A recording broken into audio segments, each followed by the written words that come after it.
नमस्कार. सत्याची शेती या यूट्यूब चॅनलमध्ये आपले स्वागत आहे. कापूस बाजारभावाबद्दल आज आपण या व्हिडिओमध्ये चर्चा करणार आहोत. यात आपण काही मुद्द्यावर चर्चा करणार आहोत. यात आपण पहिला मुद्दा पाहणार आहोत. ऑक्टोबर आणि नोव्हेंबरमध्ये किती भाव मिळाला होता. केंद्र सरकारने कापसासाठी खरीप हंगामामध्ये प्रति क्विंटल 7,521 रुपये हमीभाव जाहीर केला होता.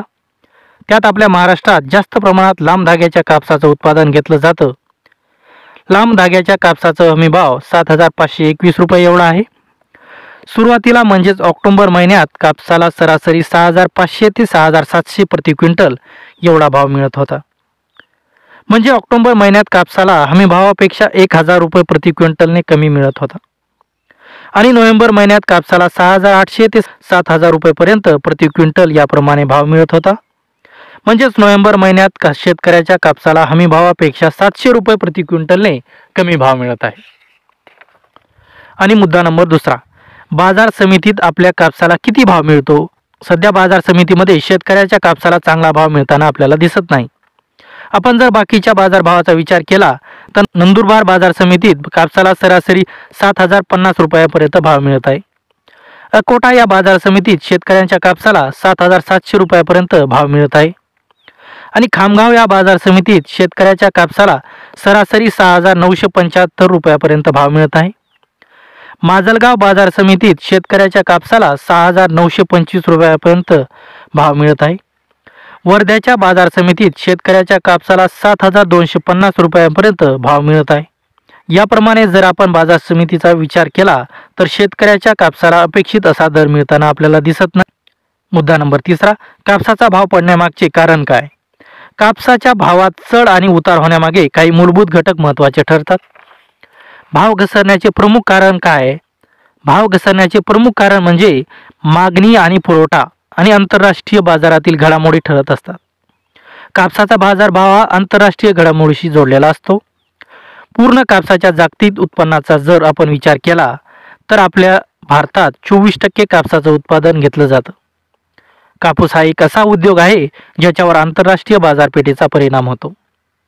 आंतरराष्ट्रीय बाजाराचा आपण जर विचार केला तर आंतरराष्ट्रीय बाजारात कापसाला 7,000 रुपयेपेक्षाही कमी भाव आहे.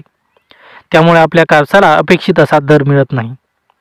मुद्दा नंबर 4, हमीभाव खरेदी केंद्र आहे पण त्याचा शेतकऱ्यांना फायदा होत नाही. यामागचे कारण काय. तर भारतीय कापूस महामंडळाचे मुख्य संचालक ललित कुमार गुप्ता यांच्या माहितीनुसार देशात 500 केंद्राच्या माध्यमातून कापूस खरेदी केंद्र सुरू केले आहे. तर महाराष्ट्रात 120 केंद्रे सुरू करण्यात आली आहे. पण याचा फारसा फायदा होत नाही असं कापूस उत्पादक शेतकरी म्हणत आहे. कारण कापूस विकून रोजगाराचे पैसे लगेच द्यावे लागतात. त्यामुळे कापूस वेचला की लगेच व्यापाऱ्याला कापूस हा विकावा लागतो, जेणेकरून मजुराचे पैसे वेळेत देता येईल. खत आणि औषधीवाले दुकानदार सुद्धा यात थांबत नाही. मग लहान शेतकरी याची वाट पाहू शकत नाही. जर शेतकऱ्यांनी आपला कापूस CCIला नेला तर पैसे येण्यासाठी 1-2 महिने लागतात. तोपर्यंत शेतकरी वाट बघू शकत नाही. त्यामुळे नाईलाजाने शेतकऱ्याला आपला कापूस व्यापाऱ्याला विकावा लागतो. त्यामुळे सरकारच्या CCIच्या शेतकऱ्यांना फायदा होताना दिसत नाही. मुद्दा नंबर 5, सरकारने कापूस उत्पादन करणाऱ्या शेतकऱ्याला काय मदत केली. विधानसभेपूर्वी राज्य सरकारने शेतकऱ्यांना मदत करण्याचा निर्णय घेतला होता.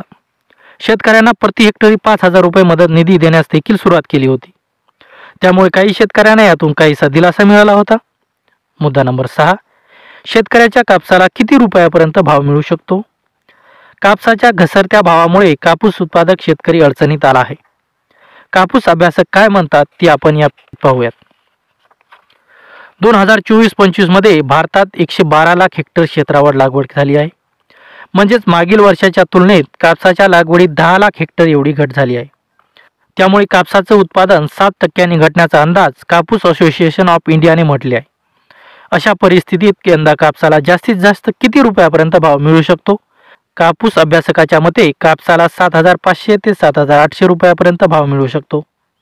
डिसेंबर आणि जानेवारी महिन्यात भाव वाढण्याची शक्यता वर्तवली आहे.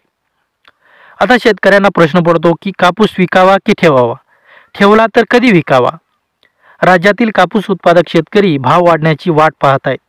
त्यामुळे काहीशी शेतकरी कापूस घरात साठवून ठेवायला सुरुवात केली आहे. डिसेंबर महिन्यात कापसाचा ओलावा कमी होईल आणि डिसेंबर महिन्याच्या शेवटी CCI कापूस हमी भावाप्रमाणे खरेदी केली जाईल, त्यामुळे शेतकऱ्यांना कापूस विकण्यास काही हरकत नाही. धन्यवाद.